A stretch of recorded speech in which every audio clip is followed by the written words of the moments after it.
at si VP Sara sa 1.5 million lang na pera at si Duterte na ipinakulong ninyo na pinakamagaling na ipangulo natin ngayon, ang House of Representatives at ang Senado, pati ang mga pulis, hinahamon namin kayo na hanapin ninyo ang mga politikong kumakain sa kabanang bayan habang kami ay nalulunod sa kahirapan, habang kami ay natutulog sa kare, walang makain. Kayo naman ay nagpapakasasa sa kabanang bayan na aming pinabayad sa inyo. Hindi namin kayo binoto upang magnakaw sa kabanang bayan at kainin ang aming mga pinaghirapang mga Pilipino.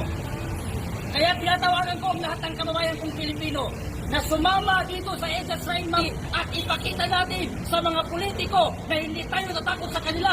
Tayo ang nagbaupo sa kanila sa mga posisyon nila. Tayo rin ang magbababa sa kanila sa mga posisyon nila dahil sa ginagawa nilang pagdanakaw sa ating mga pera dito sa kabanang bayan. Saan na napunta ang flood control? Noong humihingi si VP Sara ng budget sa gobyerno ng Pilipinas, tinutuligsa at iniimbestigan habang ang ating mahal na Pangulo na si Duterte ay ipinakulong nila nang hindi man lang sila dumaan sa due process. Ngayon, sasabihin ng tagapagsalita ng Malacanang na si Claire Castro na dumadaan sa due process ang pag-imbestiga.